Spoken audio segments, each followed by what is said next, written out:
रामेश्वरम में 3 शिवलिंग विराजमान हैं। प्रथम तो श्री रामेश्वर भगवान रामनाथ भगवान, जिनको शास्त्रों में रामनाथ भी कहा गया। दूसरे जो सुबह आप सबको मणि रूप में दर्शन करते हैं स्फटिक के, जो कि स्वयं आद्य गुरु शंकराचार्य भगवान के द्वारा स्थापित महादेव हैं। और तीसरे हनुमान जी के द्वारा स्थापित है हनुमतेश्वर, वे भी यहां विराजमान है। और तीनों के स्थापन इसी भूमि पर हुए, जिनमें से 2 की स्थापना तो दक्षिण के दाक्षिणात्य रामायणियों ने अपनी रामचरित्र में उनका स्थापन भाव बताया है। रामेश्वर भगवान की स्थापना तो वाल्मीकि रामायण में भी बताई है, मानस जी में भी बताई है, पर हनुमतेश्वर जो है इनकी स्थापन की विशेष कथा दक्षिण के एक रामचरित्र मानस, क्योंकि रामायण सतकोटि अपारा, 100 करोड़ रामायण, करोड़ों लोगों ने रामचरित्र को लिखा है। और कल्प भेद से कहीं ना कहीं सबकी कथाएं सत्य हैं। राम जी एक बार नहीं आए पृथ्वी पर, अनेक बार आए, और जितनी बार आए उतनी बार वैसी वैसी लीलाएं की हैं जो जो रामायणों में रामायणियों ने लिखी हैं। बहुत सावधानी से सुनो सब लोग। एक बड़ी प्रसिद्ध कथा है कि प्रभु श्री राम ने जब लिंग थाप विधिवत करी पूजा, तो कौन ने कराई पूजा? तो एक बड़ी प्रसिद्ध कथा दक्षिण की राम कथा आती है कि स्वयं रावण आए थे महादेव की आराधना करवाने के लिए। ये बात सत्य है। दक्षिण के रामचरित्र लिखने वालों ने इस बात का किसी रामायण में, मैं एक बार महाराज जी से या गुरुजनों से पूछूंगा किन्होंने लिखा है जिसमें यह वर्णन है कि रावण आए पूजा कराने के लिए। बात हुई कि लंका विजय के लिए भगवान श्री राम जब आगे प्रस्थान करने लगे तो मन में भाव आया कि पहले अपने प्रिय आराध्य को वंदन कर लिया जाए, पूज लिया जाए। अगस्त मुनि से पूछा गया, महाराज आप आज्ञा करें कि कैसे महादेव को वंदन किया जाए, उनकी पूजा कैसे की जाए, विधि विधान सब आप बतलाइए। जब इस क्षेत्र में आए तो अगस्त मुनि बोले, भैया देखो किसी श्रेष्ठ विद्वान पंडित को न्योता दिया जाए, वही आकर के पूजा संपन्न कराए तो काम बढ़िया हो। सब लोग ढूंढने लगे, बोले खोजो। अब यहां कोई दूर दूर तक बस्तियां तो थी नहीं, कौन आए ब्राह्मण पूजा कराने के लिए। तभी देखा समुद्र के तट पर अगस्त मुनि मंद मंद मुस्कुरा रहे हैं। प्रभु श्री राम ने धीमे से पूछा, बोले आप मुस्कुरा क्यों रहे हैं? बोले जिसके क्षेत्र में हम लोग बैठे हैं वही महादेव का सबसे बड़ा अर्चक है। यदि उसको बुला लिया जाए, वो आकर के आराधना करा दे तो काम बन जाएगा। ये सुनकर के जितने बानर थे सब अचंभित हो गए। बोले क्या कह रहे हैं? बोले रावण का नाम ले रहे हैं। रावण आकर के महादेव की आराधना करवावे, वो पुरोहित बने और राम जी उसके यजमान बने, ये कैसे संभव होगा?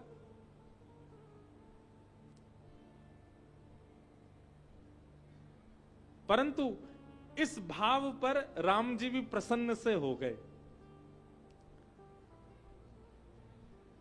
देखो, गौ ब्राह्मण प्रतिपालक प्रभु श्री राम, रावण राक्षस है, रावण दैत्य है, रावण कुकर्मी है, ये सब बात है, पर एको गुण खलु निहंति समस्त दोषान। एक गुण तो कोई ऐसा होगा। वैसे देखो, इसमें कोई लोग ये बात ना सोच लें कि महाराज जी जाति को विशेष बता करके और राम जी को भी उसी भाव में ढाल रहे हैं। नहीं, जाति सब प्रधान है। अब प्रधानता रखने की बात आ जाए तो कोल भीलों को भी राम जी अपने हृदय से लगा रहे हैं। निषाद राज गुहू को राम जी अपना प्रिय मित्र बता रहे हैं। यदि इन सब बातों को रखा जाए तो इनसे भी ये बात सिद्ध हो जाती है कि ठाकुर जी जाति नहीं देखते हैं, पर हां, सब जातियों का सम्मान तो ठाकुर जी करते हैं। रावण ब्राह्मण है, और रावण ऐसा कैसा ऐसे ही ब्राह्मण नहीं है, केवल जन्म से ब्राह्मण हो गया ना, ब्राह्मणोचित कर्म नहीं करता, सब करता है, उसको सब वेद शास्त्र सब में निष्णात है। तो प्रभु श्री राम बोले ये भी एक आधुनिकता होगी कि रावण ही आकर के महादेव की स्थापन और पूजन करावे। बोले किसको भेजें? हनुमान जी की ओर देखा, बोले ये बढ़िया है, ये देख के आ भी चुके हैं एक बार, इनको गली मोहल्ला सब वहां के पता है, इनको पता है कौन कौन सी गली में रहता है, सब कैसा द्वार आदि सब कैसे हैं। जामवंत जी उठ करके बोले देखो आपकी बात ठीक है, पर हनुमान जी उपद्रव करके आ चुके हैं एक बार, तो निश्चित है कि उपद्रवी को दोबारा भेजोगे। क्षमा करना, हम हनुमान जी के लिए नहीं बोल रहे हैं, पर ऐसा एक बात कह दी। अब जामवंत जी तो बड़े बूढ़े हैं, कह सकते हैं उपद्रवी को दोबारा भेजेंगे तो फिर कहीं ऐसा नहीं हो कि पहले तो लंका जलाई थी, अब लंका पति जला के आ जाए। बोले इनको तो मत भेजो। अंगद बोले अभी बालक ही है, बालक की बात का इतना प्रभाव नहीं होगा, अब की बार हम जाते हैं। जामवंत जी, तो यहां प्रश्न उठता जामवंत जी पहले क्यों नहीं गए? जब हनुमान जी गए थे तभी चले जाते। नहीं, जामवंत जी ने पहले कहा कि नहीं देखो हम तो बलवान हैं ही, हम तो श्रेष्ठ हैं ही, हम तो बड़े हैं ही, पर बालकों का बल पराक्रम और बुद्धि उसकी भी परीक्षण होना चाहिए। हनुमान जी आदि ये सब जामवंत जी के आगे बालक हैं, बोले पहले इनको करयान दो, और जब देखिए कि बालक की सब बिगाड़ बिगुड़ जाए तब बड़े जाते हैं संभालने के लिए, संवारने के लिए। तो जामवंत जी बोले हम जाते हैं, हम बड़े हैं, हम थोड़ी भाषा ऐसी बोलेंगे कि हमारी बात सुन के समझ के रावण हो सकता है कि क्रोध ना करे और आ भी जाए। अच्छा, ये बात हमने व्यवहार में देखी है, छोटे चाहे कितने भी पढ़े लिखे हों, छोटे चाहे कितने भी इंटेलिजेंट हों, कई बार उनसे बात नहीं बनती जो बड़े बना देते हैं। छोटे हर बात में आगे रहते हैं, पिताजी आपसे नहीं होगा, दादाजी आप नहीं कर पाओगे, हम ये कर देंगे, हम ये संभाल लेंगे। लेकिन जहां छोटे फेल होते हैं कई बार वहां बड़े ही संभालते हैं बातें जाके। जामवंत जी से कहा आप जाओ। जामवंत जी लंका गए, और जामवंत जी का नाम तो था ही। पहले ही सब सतर्क हो गए, बोले पहले बानर आया था, अब के रीछ आया है। बानर आया था तो पूरी नगरी जला के चला गया, और रीछ जाने क्या करके जाएगा। परंतु जामवंत जी तो बड़े सौम्य स्वभाव के, बोले हम तो बस दशानन से वार्ता करने आए, निमंत्रण देने आए हैं। रावण के सामने गए तो कहते हैं कि जामवंत जी ने ब्राह्मण के धर्म क्या होते हैं वो धर्म सुनाए रावण को। तो रावण जब ब्राह्मणोचित धर्मों का जब श्रवण कर रहा था तो रावण बोला, सब लोग इधर देखो, सावधानी से सुनो। रावण बोला आप मुझे क्यों बता रहे हैं कि ब्राह्मण के क्या धर्म होते? सब मैं जानता हूं, सब मुझे पता है। जामवंत जी बोले हमें पता है कि तुम्हें सब पता है, पर हमें एक बात बताओ, तुमने कभी इन सब नियमों का कभी पालन किया?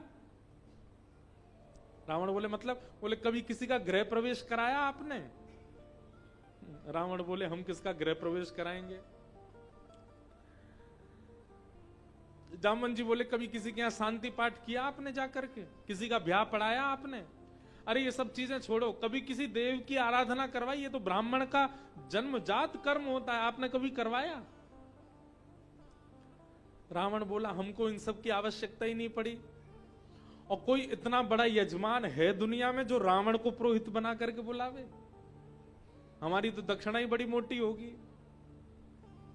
बोलो वही तो, हम तुम्हारे लिए यजमान लेकर के आए हैं, कम से कम जीवन में एक बार ब्राह्मणत्व को तो निभाओ, एक बार किसी कहीं जाकर के पूजा आदि तो करवाओ। तो रावण को भी बड़ा अच्छा लगा। रावण बोला हमने इतनी पढ़ाई करी, इतना अध्ययन किया, गुरुजनों के चरणों में बैठ करके इतना ज्ञान लिया, एक बार उसका प्रयोग तो हो कहीं पे। जामवंत जी बोले कौन है यजमान? कौशलेंद्रो वतान्न,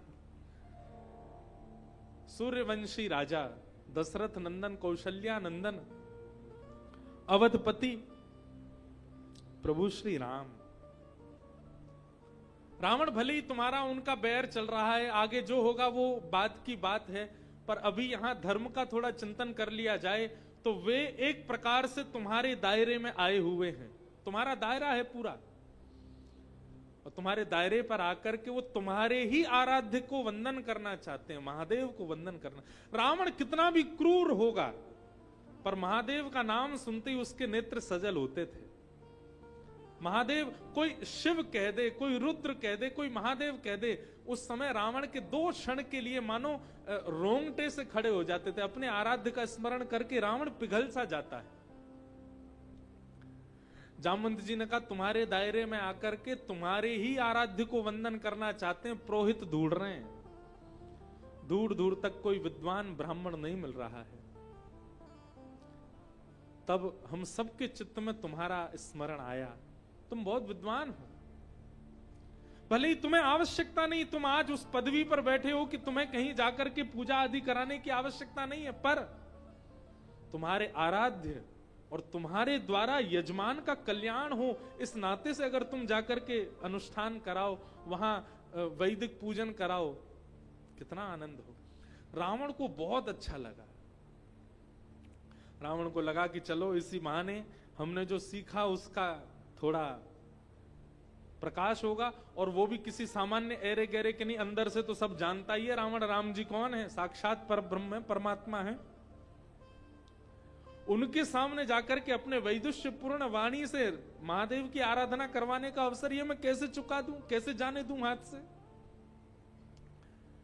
रावण प्रसन्न होकर के खड़ा होगा, बोले महाराज, ए विभीषण, लाओ इनको लिस्ट प्रदान करो, पूजा सामग्री सब आप लोग व्यवस्था करो, और व्यवस्था नहीं हो तो हमको बताओ, हम लेके आते हैं। कह दीजिए राम जी से हम आएंगे और आकर के हम ही आराधना करवाएंगे। ये मानस जी में नहीं है, वाल्मीकि रामायण में नहीं है, पर दक्षिण के किसी रामायण के कर्ता ने इस भाव का वर्णन किया। रावण अति प्रसन्न, जैसे कोई गाड़ी चलाना सीख ले तो बार बार ये होता है, ड्राइवर से भी कहते तुम पीछे बैठो मैं चलाऊं। किसी को रोटी बनानी आ जाए, सब्जी बनानी आ जाए, तो वो आप हटो ना मैं बनाता हूं। नया नया सीखने वाला व्यक्ति कितना भी परिश्रम हो खुद करना चाहता है। ऐसे रावण बड़ा प्रसन्न हो गया कि मैं पहली बार पुरोहित कर्म निभाने जाऊंगा, और मेरे यजमान कोई और नहीं, साक्षात परब्रह्म नारायण। जामवंत जी लौट करके आए, राम जी से कहा रावण आ रहा है, अपनी पुरोहिताई निभाने आ रहा है। आहा, तभी पुष्पक विमान आ रहा था लंका से, और पुष्पक विमान में बैठ करके दशानन रावण अपने हाथ में बिल्कुल मानो बिल्कुल अपना आसन वगैरह लेकर के, जैसे ब्राह्मण आते हैं वैसे ही बिल्कुल ब्राह्मण की तरह आसन आदि लेकर के रावण आया। सब लोग सावधानी से सुनो, क्या हुआ है? बैठे रहने दो, सब लोग सुनो, इधर देखो। अब ये सब हमारे सामने बैठे हो, बिल्कुल हमको डिस्टर्ब मत करो, हमारे कुछ भाव बनने हैं वो सुन लो। तो हम क्या बता रहे थे? रावण आया, आसन आदि लेकर के बढ़िया, बिल्कुल जैसे एक पुरोहित आते हैं वैसे ही आए, सब ने प्रणाम किया। ब्राह्मण देवता आए हैं, पूजन कराने के लिए आए, इनको प्रणाम करो।